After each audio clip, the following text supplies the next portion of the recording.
Trading A to Z సిరీస్లో ఇది second video.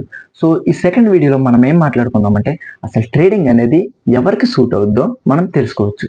So first ఎవరికి సూట్ అవుద్ది అంటే ట్రేడింగ్ని ఒక జాబ్లా అండ్ ఎవ్రీడే మనం చేద్దాం అనుకుంటారు చూసారా, అంటే ఒక జాబ్లా చేద్దాం అనుకుంటారు చూసారా, వాళ్ళకి ఈ ట్రేడింగ్ అనేది కరెక్ట్గా సరిపోతుంది.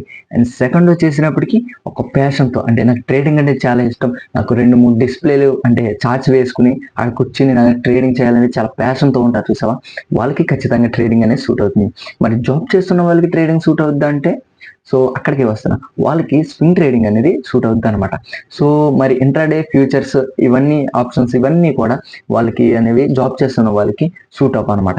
ఎందుకంటే ఇప్పుడు ఇంట్రాడే ఫ్యూచర్స్ అండ్ ఆప్షన్స్ అయితే ఇవన్నీ కూడా ఏమవుతాయంటే వాటికి ఎవ్రీడే మనం ట్రాక్ అనేది చేయాలి. సో జాబ్ చేస్తున్న వాళ్ళు ఏమవుతారు, సో జాబ్ చేస్తున్న వాళ్ళు ఎవ్రీడే జాబ్ అనేది చేస్తారనమాట. సో వాళ్ళకి మార్కెట్ని ట్రాక్ చేయడానికి కుదరదు. సో దీనివల్ల వాళ్ళకి అనేది ట్రేడింగ్లో చాలా మంది డబ్బులు పోగొట్టేసుకుంటారు అనమాట. తెలియక వచ్చేసి మార్కెట్లో డబ్బులు పోగొట్టేసుకుంటారు అనమాట. ఫస్ట్ ఆఫ్ ఆల్ మీరు జాబ్ చేస్తున్నట్లయితే మీకు ట్రేడింగ్ అనేది సూట్ అవుతుంది, మీరు అసలు ట్రేడింగ్ అనేది చేయమాకండి. సో ఒకవేళ మీరు చాలా ప్యాషన్తో ట్రేడింగ్ నేర్చుకుందాం అనుకుంటే సో మీరు కామెంట్లోకి వెళ్ళిపోయి నేను చాలా ప్యాషన్తో నేర్చుకుంటున్నాను లేదంటే డన్ అని కామెంట్ పెట్టండి. సో నాకు కూడా మోటివేషన్ అనేది వస్తుంది. సో నేను నెక్స్ట్ నుంచి కూడా ట్రేడింగ్ అనేది నేర్పిస్తాను అన్నమాట.